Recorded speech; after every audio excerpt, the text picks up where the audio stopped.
नमस्कार। अजय चतुर्वेदी। बात आज हम फिर संसद में चुनाव सुधारों पर चल रही बहस पर ही करूंगा, लेकिन उससे पहले प्रखर समाजवादी और समाजवादी चिंतक डॉक्टर राम मनोहर लोहिया की एक पंक्ति उद्धृत करना चाहता हूं। वो नेहरू काल था जब डॉक्टर राम मनोहर लोहिया ने एक नारा दिया था। उन्होंने कहा था, जब सड़कें खामोश हों तो संसद आवारा हो जाती है। इसे गौर कीजिएगा इन पंक्तियों को। जब सड़क खामोश हो तो संसद आवारा हो जाती है। ये किसी और का कहना नहीं है। ये जाने माने समाजवादी चिंतक, स्वतंत्रता संग्राम सेनानी डॉक्टर राम मनोहर लोहिया का कहना है। वो चीजें डॉक्टर लोहिया आज हमारे बीच नहीं है, लेकिन वो उनकी ये पंक्ति आज बार बार याद दिलाती है कि सड़क खामोश नहीं है। इस सत्ता ने, वर्तमान सत्ता ने सड़कों को खामोश नहीं कर दिया है, लोगों की जुबान बंद नहीं कर दी है, एक भय का वातावरण नहीं पैदा कर दिया है। तो सड़कें वास्तव में जब खामोश हो गई, लोग चाहे हमारा छात्र हो, युवा हो, मजदूर हो, जब अपने हक के लिए वो लड़ाई लड़ना बंद कर देता है, हक मतलब रोजगार, शिक्षा, महंगाई, आजादी की अभिव्यक्ति, अभिव्यक्ति की आजादी, इन सब चीजों से जब उसका कोई सरोकार नहीं रह जाता है, और ये सरोकार ऐसा नहीं है कि युवा और हमारा किशोर, हमारे बच्चे पढ़ना नहीं चाहते हैं, लेकिन स्कूल बंद कर दिए जाएंगे। जो पुराने शिक्षक हैं उन्हें भी किसी न किसी बहाने से या तो जबरिया उन्हें सेवानिवृत्त करने पर मजबूर कर दिया जाए या उन्हें निकाल बाहर कर दिया जाए, तो छात्र, वो बच्चे कहां पढ़ने जाएंगे? जब उनके गांव में स्कूल ही नहीं होगा तो वो कहां जाएंगे पढ़ने के लिए? खास तौर पर बच्चियां, बच्चे बच्चियों को शिक्षा को लेकर के बहुत भटकना न पड़े। उनके गांव में, उनके पूर्वे में स्कूल हो, ऐसी व्यवस्था सरकारों ने की है। भारत की राइट टू एजुकेशन यही है, लेकिन वो आज उसका कोई मतलब नहीं रह गया है। कॉलेज हो, यूनिवर्सिटीज हो, इतनी महंगी शिक्षा,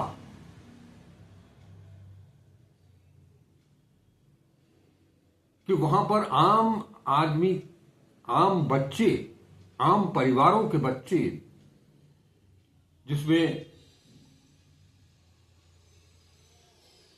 वो पिछड़े हैं, वो अति पिछड़े हैं, वो दलित हैं, वो महादलित हैं, वो आदिवासी हैं, या सवर्ण को ही ले लीजिए, तो उनकी भी हालत ऐसा नहीं है कि वो पूंजीपति हैं। सारा समाज पूंजीपति नहीं है सवर्णों का, उसमें भी गरीब हैं, दाने दाने को मोहताज हैं। उनके बच्चे कहां जाएंगे शिक्षा लेने के लिए? इसके लिए सरकार ने सोचना बंद कर दिया है, क्योंकि वो चाहती ही नहीं है कि इस देश के भविष्य को शिक्षित किया जाए, उन्हें पढ़ाया जाए।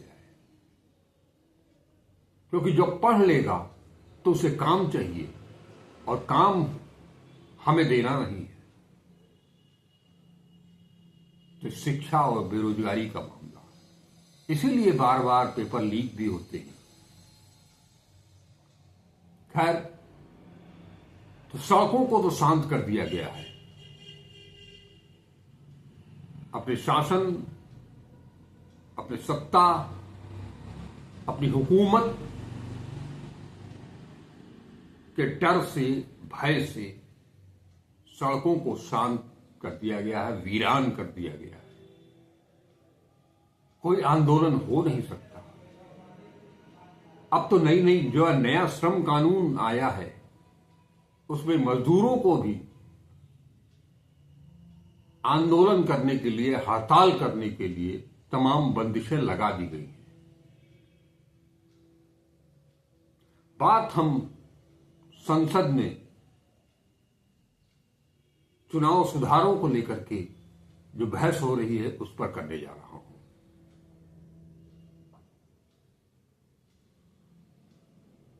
इस चुनाव सुधार पर बहस की शुरुआत करते हुए राहुल गांधी ने कुछ सवाल खड़े किए थे। नेता प्रतिपक्ष राहुल गांधी ने कुछ सवाल खड़े किए थे, जिसके तहत उन्होंने जानना चाहा कि डिजिटल मशीन रीडेबल पारदर्शी वोटर रोल देने पर चुप्पी क्यों है? ईवीएम के आर्किटेक्चर की पारदर्शी जांच को घबराहट क्यों है? बीजेपी नेताओं और कार्यकर्ताओं के कई राज्यों में वोट रखने और डालने पर यह चुप्पी क्यों है? चुनाव आयुक्त, मुख्य चुनाव आयुक्त और चुनाव आयुक्तों के चयन के लिए जो समिति थी, उसमें से सीजीआई को क्यों निकाला गया? 2024 के चुनाव के पहले चुनाव आयोग को एब्सोल्यूट इम्यूनिटी क्यों दी गई? इसका जवाब सत्ता पक्ष के पास है नहीं। अगर मैं ये कहूं कि सत्ता पक्ष के पास ये सारे सवाल भी हैं और उनका जवाब भी है, तो गलत नहीं होगा, क्योंकि ये सारा कुछ किया धरा उन्हीं का है। वोट इलेक्शन दर इलेक्शन चोरी नहीं बकैती, बल्कि उसकी डकैती करने के लिहाज से इन नियमों में परिवर्तन किए गए और इन सवालों का जवाब देते नहीं बन रहा है। देंगे किस लिए, किस तरह से दे सकते हैं? संसद में, जैसा मैंने पिछले वीडियो में भी बताया था कि जब इस गंभीर मुद्दे पर चर्चा शुरू हुई है विपक्ष की पहल पर, और उसकी शुरुआत नेता प्रतिपक्ष राहुल गांधी कर रहे हैं, तो इस मसले पर जवाब देने के लिए प्रधानमंत्री संसद के भीतर नहीं आएंगे। वही हुआ। इसका जवाब गृहमंत्री अमित शाह ने देना शुरू किया। और जो मैंने शुरुआत में कहा था, डॉक्टर लोहिया की वो बात कि जब सड़कें खामोश हो जाएं तो संसद आवारा हो जाती है, ये आवारगी कल संसद में दिखाई भी दी।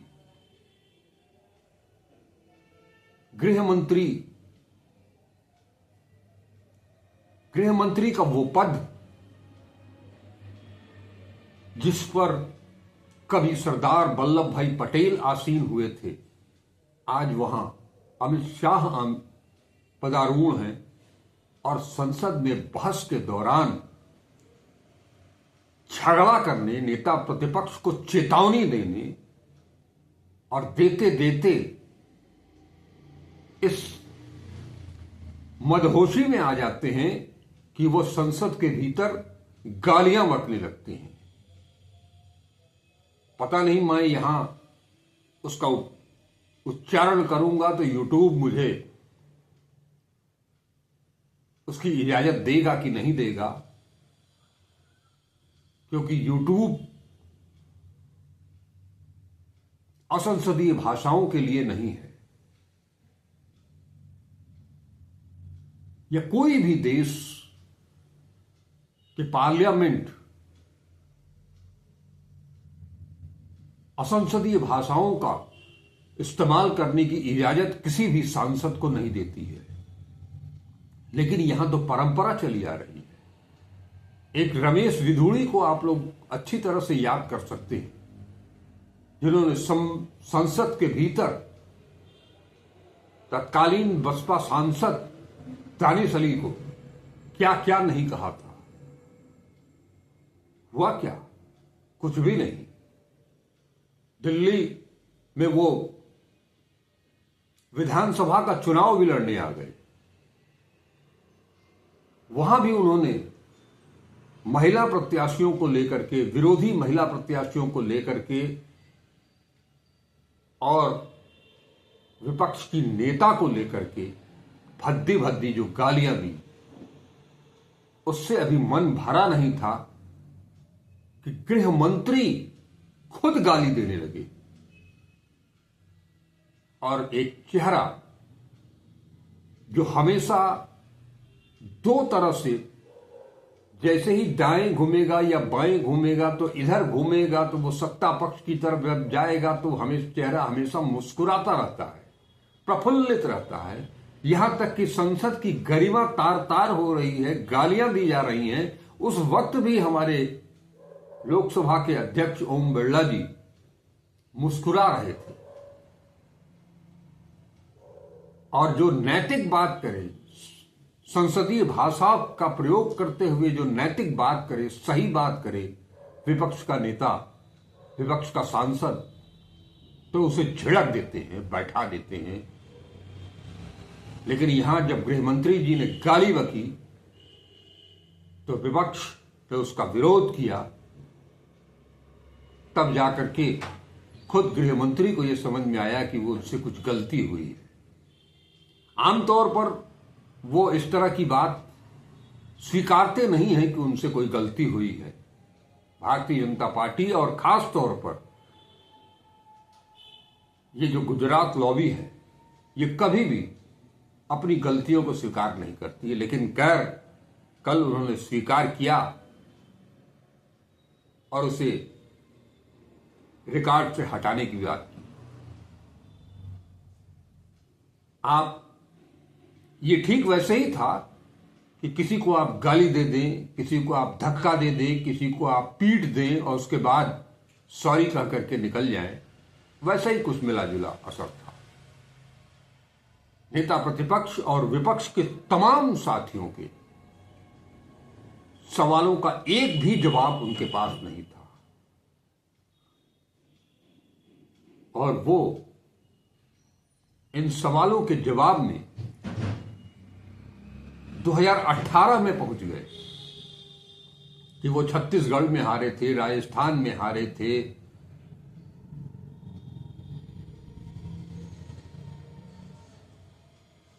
बिहार में भी हारे थे, तमाम सारी चीजें गुनाई।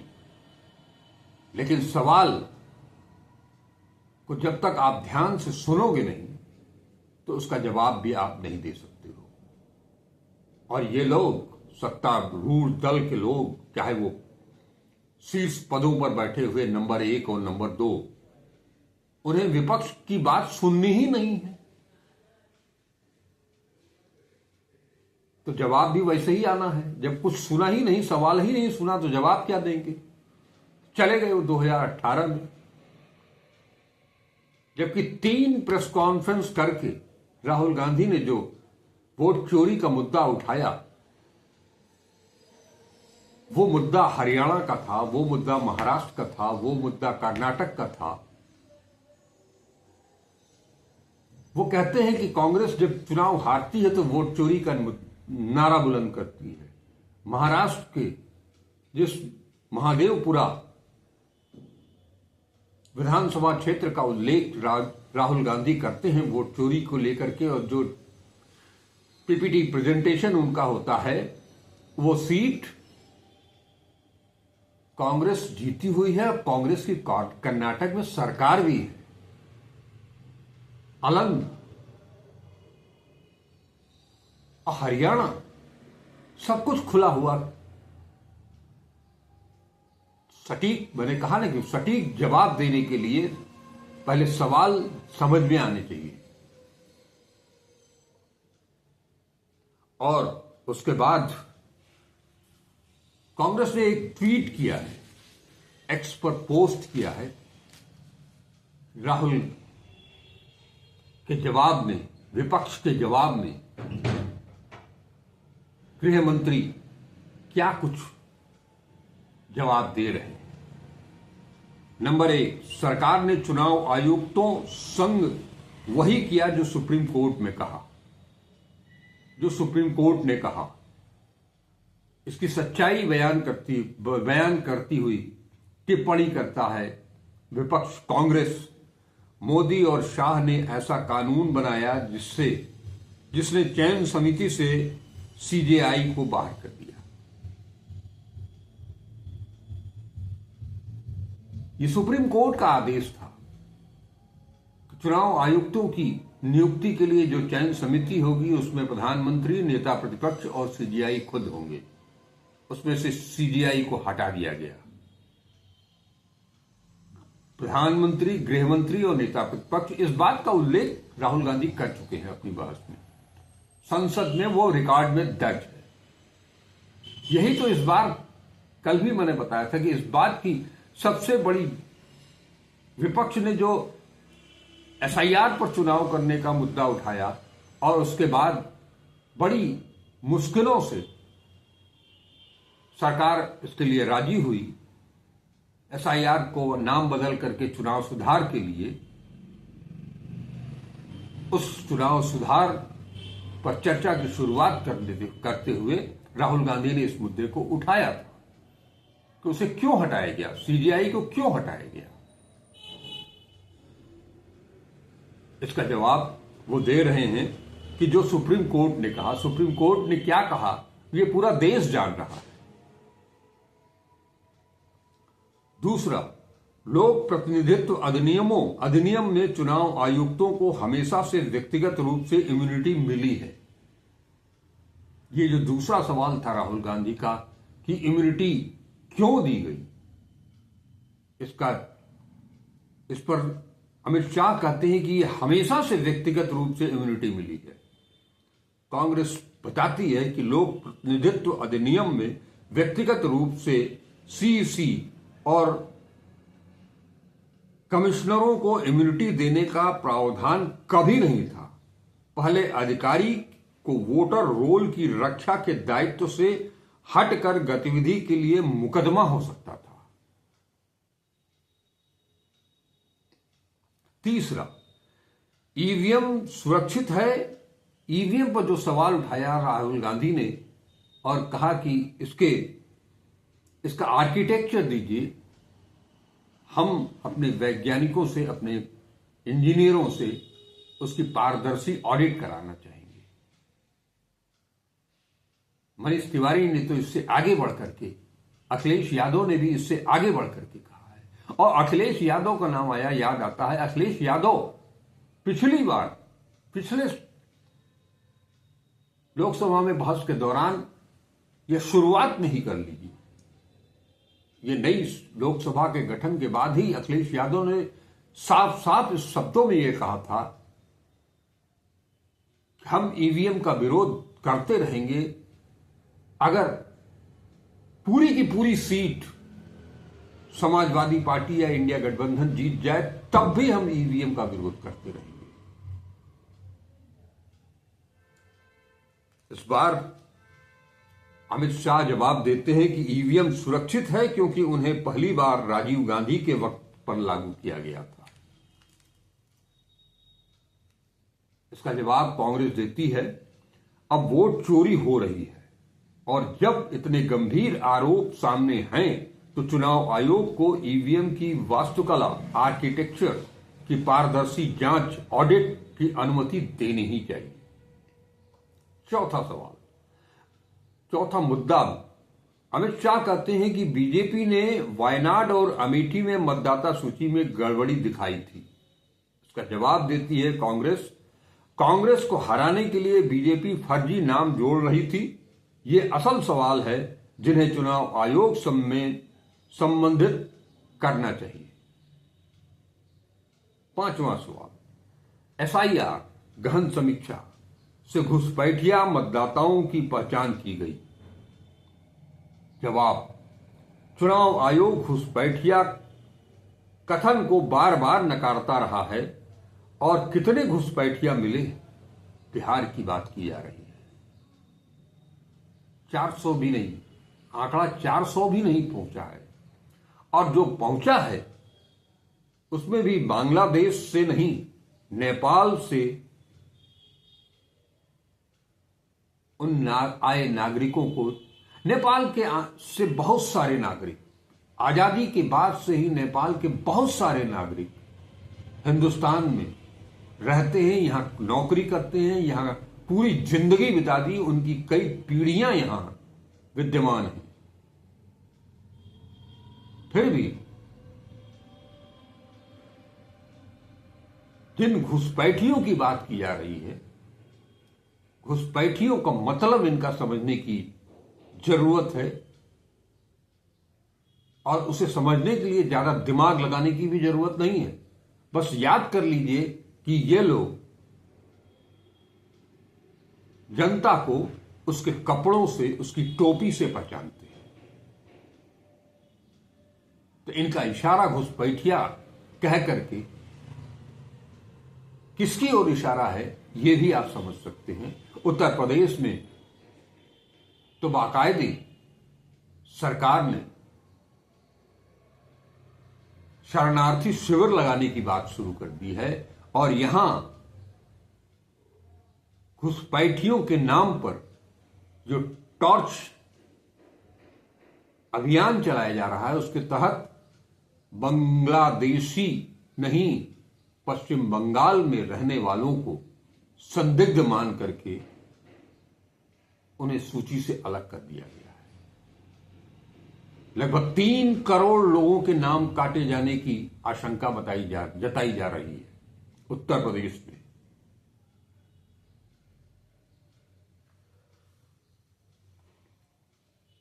अब अगर 6वां सवाल, जब कांग्रेस हारती है वोट चोरी का आरोप लगाती है पर जीतने पर नहीं।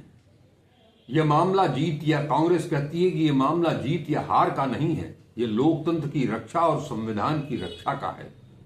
मैंने अभी थोड़ी देर पहले आपको कर्नाटक महादेवपुरा अलंग का उदाहरण दिया था। 7वां सवाल, 7वां मुद्दा, चुनाव आयोग पर सवाल उठाना भारत की छवि खराब करना और लोकतंत्र को कमजोर करना है। इसका जवाब कांग्रेस देती है, जिन संस्थाओं में विश्वास ही नहीं रहा उनकी आलोचना करना, सवाल उठाना लोकतंत्र की जिम्मेदारी है। बीजेपी का संस्थानों और चुनाव प्रक्रिया पर हमला और चुनाव आयोग की पारदर्शी प्रक्रिया में विफलता, ये भारत की छवि और लोकतंत्र को नुकसान पहुंचा रही है। सत्ता पक्ष यही तो चाहता है कि कोई कुछ बोले नहीं, वो जो चाहे वो करते चले जाएं। इसीलिए इस चर्चा की शुरुआत में मैंने डॉक्टर लोहिया की उस पंक्ति को आपके सामने रखा था, जब सड़क खामोश हो तो संसद आवारा हो जाती है। तो ये सवाल अगर कांग्रेस सड़क पर आम नागरिक नहीं कर रहा है तो कांग्रेस कर रही है, विपक्ष कर रहा है, ताकि संसद को आवारा होने से रोका जा सके। संसद में कोई गृहमंत्री खड़ा होकर के गालियां न दे और लोकसभा अध्यक्ष उस पर मुस्कुराए नहीं, इसलिए यह सवाल उठाया जा रहा है। 8वां सवाल, बिहार में 10,000 के नगद वितरण के प्रभाव को जानबूझकर अनदेखा किया गया। क्यों भाई? उसका जवाब भी है। चुनाव आयोग ने एनडीए को 1 करोड़ से अधिक खातों में 10-10 हजार रुपए जमा करने की अनुमति दी, वो भी मतदान से 3 दिन पहले। है कोई जवाब इनके पास? तब तो आप वहीं कैंप लगा करके बैठे हुए थे कि कैसे चुनाव को हड़प लेना है, और हड़प लिया। कुछ चीजें और हैं जो आपको मैंने पहले बताई। राहुल गांधी नेता प्रतिपक्ष, सीजेआई को ईसी चयन पैनल से क्यों हटाया गया? कोई जवाब नहीं। 2024 चुनाव से पूर्व इलेक्शन कमीशन को पूरी इम्यूनिटी क्यों दी गई? अटपटा सा जवाब है, गलत जवाब। सीसीटीवी फुटेज 45 दिन में नष्ट करने की जल्दबाजी क्यों है? राहुल गांधी कहते हैं कि गृह मंत्री का जवाब घबराया हुआ और रक्षात्मक है। ताज्जुब तो यह होता है, इतनी नफरत है इनको पंडित जवाहरलाल नेहरू से, इंदिरा गांधी से, राजीव गांधी से, सोनिया गांधी से, राहुल गांधी और प्रियंका गांधी से। अब तो ये पंडित नेहरू को भी चुनाव चोरी से प्रधानमंत्री बनने का आरोप लगा रहे हैं। इससे ज्यादा घृणित आरोप इस देश के लिए कुछ हो नहीं सकता है। इस तरह से आप राष्ट्रपिता महात्मा गांधी,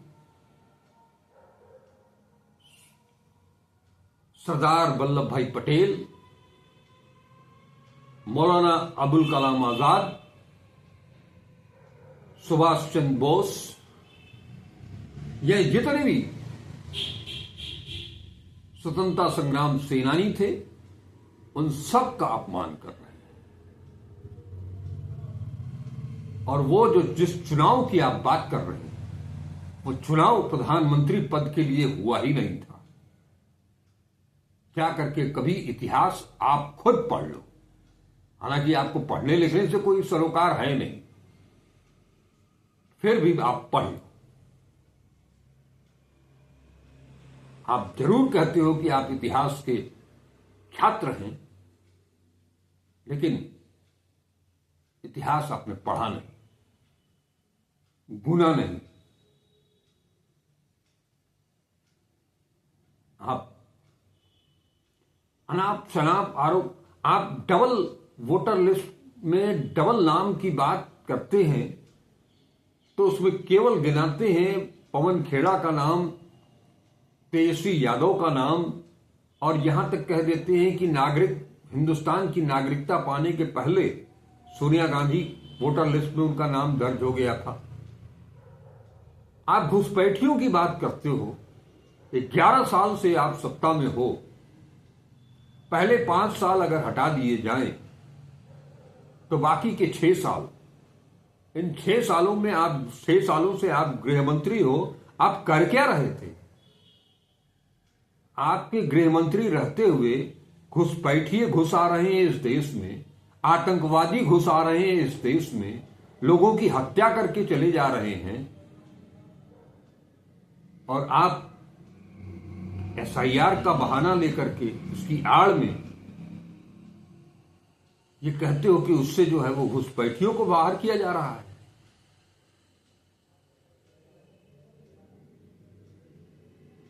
सच में ये संसद आवारा हो गई है। अब इसे रास्ते पर ले आने की जरूरत है, और इसके लिए निश्चित तौर पर संघर्ष सड़क से फिर से शुरू करना पड़ेगा। न केवल कांग्रेस बल्कि समूचे विपक्ष को सड़क पर उतरना ही पड़ेगा, क्योंकि संसद में आपको किसी सवाल का जवाब अब मिलना नहीं है।